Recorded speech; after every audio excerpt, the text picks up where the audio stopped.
Hello friends, नमस्ते। कैसे हैं आप लोग? आशा करती हूँ आप लोग अच्छे होंगे, स्वस्थ होंगे, मस्त होंगे। मैं भी अच्छी हूँ। फ्रेंड्स, मैं फिर से आ गई हूँ एक नई कहानी के साथ, जो कि बहुत ही सुंदर कहानी है। इस कहानी को पूरा देखना, तभी आपको समझ में आएगा। कहानी बहुत सुंदर है और आशा करती हूँ कि आपको इस कहानी से कुछ ना कुछ सीखने को ज़रूर मिलेगा। फ्रेंड्स, कहानी शुरू करते हैं बिना देर के। एक पहाड़ी इलाका होता है, जो कि पहाड़ के उस पार राजा रानी होते हैं।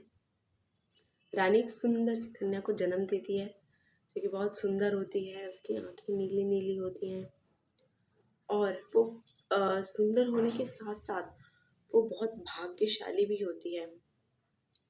तो राजा रानी सोचते हैं कि हम अपनी कन्या का जो जीवन व्यतीत होगा, उसके लिए हम क्यों ना किसी संत को बुलाएं, साधु को बुलाएं, इसका इसकी जन्म कुंडली देखने के लिए, निकालने के लिए कि कैसे इसका जीवन बीतेगा, अच्छा है नहीं है, कैसा है। तो वो लोग संत को बुलाते हैं। संत उसकी जन्म कुंडली देखते हैं और बताते हैं कि ये सुंदर और सुशील के साथ साथ ये बहुत भागदार भी है, बहुत लक्की भी है। जिससे वो कहते हैं, संत जी कहते हैं राजा रानी को कि इसे एक सोने का जो है हार है, वो इसके गले में धारण कर देना, उसी में इसकी ज़िंदगी होगी। सोने का हार मतलब राजा उसे पहनाते हैं। वो बचपन से ही पहनी रहती है। जब फ्रेंड्स वो 16 साल की होती है, जब उसके 16वां बर्थडे आता है, उसका 16वां जन्मदिन आता है, तो राजा निशा को, उस कन्या का नाम निशा होता है। राजा अपनी बेटी निशा को एक सोने की चप्पल देते हैं, जो कि बहुत सुंदर होती है। जितनी सुंदर निशा होती है, उतना ही सुंदर उसका चप्पल होता है। उसे एक सोने की चप्पल बनवा कर देते हैं उसके 16वें जन्मदिन पर। फ्रेंड्स, मेरा गला खराब हो रहा है। उसे एक सोने की चप्पल बना कर देते हैं उसके 16वें जन्मदिन पर। तो वो चप्पल वो पहनती, और वो जब जाती सैर के लिए, तो उसका चप्पल, एक पैर का चप्पल गिर जाता, मतलब खाई की तरफ गिरता, वो नहीं मिलता। तभी कुछ दिनों बाद वहाँ पर जो पहाड़ के उस पार जो राजा होते हैं, उनका पुत्र राजकुमार राजकुमार जब वो आते हैं शिकार के लिए जब वो शिकार, तो उन्हें राजकुमारी का वो चप्पल मिलता, मतलब राजकुमार को वो चप्पल मिल जाता। वो चप्पल देखते हैं और सोचते हैं कि चप्पल कितनी सुंदर है। वो चप्पल वो लेकर घर जाते हैं और अपनी माँ को दिखाते हैं। कहते हैं, माँ ये देखो, ये मुझे चप्पल मिला है और ये पता नहीं किसका है। तो उसकी माँ कहती है कि चप्पल तो बहुत सुंदर है। वह राजकुमार पूरे गांव में ये चीज़ मतलब बता देता है कि ये चप्पल किसकी है, लेकिन पूरे गांव में चप्पल किसी की नहीं होती है। तो राजकुमार ये बात समझ जाता है, उसकी माँ भी ये बात समझ जाती है कि वो चप्पल जो पहाड़ के उस पार जो राजा रानी रहते हैं, उन्हीं की बेटी का चप्पल है, मतलब कि राजकुमारी का चप्पल है। तो जो राजकुमार होता है, उसकी माँ ये बात समझाती है राजकुमार को कि बेटा, ये चप्पल तुम जाओ, इसे वापस करो, और जब राजा तुम्हें कुछ देंगे, सोने के मोहरे, सोना चांदी हाथी घोड़ा कुछ देंगे, तो तुम अस्वीकार कर देना, तुम मत लेना, तुम राजा से उसकी बेटी राजकुमारी का हाथ मांग लेना। राजकुमार कहता है, ठीक है माँ। वो चल देता है, वो भी खुश हो जाता है। तो जब वो जाता है, तो वो चप्पल लौटाता है। राजकुमारी को जब ये बात पता चलती है ना, राजकुमारी बहुत खुश हो जाती है, राजा रानी भी बहुत खुश होते हैं। तो कहते हैं कि तुमने वापस से हमारे बेटे की चप्पल लौटाई है, तुम्हें इसके बदले में क्या दूँ, क्या तुम्हें चाहिए? सोना चांदी हाथी घोड़ा। तो राजकुमार कहता है कि राजा साहब, मुझे कुछ नहीं चाहिए, ना मुझे सोना चाहिए, ना मुझे चांदी चाहिए, ना मुझे हाथी चाहिए, ना मुझे घोड़ा चाहिए, मुझे कुछ नहीं चाहिए। मुझे इसके बदले में राजकुमारी का हाथ चाहिए। अगर आपको कोई आपत्ति ना हो, तो क्या मैं आपकी राजकुमारी से विवाह कर सकता हूँ? तो जो राजकुमारी होती है, उसे ये बात पता चलती है। वो देख चुकी होती है राजकुमार को, और वो विवाह के लिए हाँ कर देती है।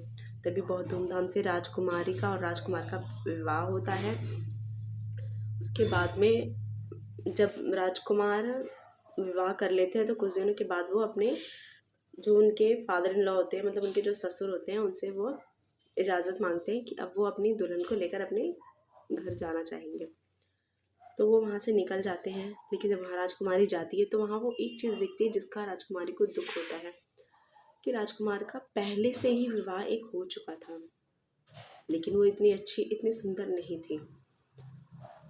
वो जब वो लोग जाते हैं, देखती है, उसे तकलीफ़ होती है, लेकिन उससे उसे कोई फ़र्क नहीं पड़ता क्योंकि वो अपने मन से बहुत अच्छी होती है। उसका स्वभाव बहुत अच्छा होता है, उसका मन बहुत अच्छा होता है, साफ दिल होता है राजकुमारी का। तो जब उसकी जो पहली बीवी होती है ना, वो जब ये चीज़ देखती है ना तो उसे बहुत बुरा लगता है, उसे बहुत तकलीफ़ होता है और वो अच्छी भी नहीं होती है। फिर एक दिन राजकुमार को जाना होता है कहीं काम से 4-5 दिनों के लिए।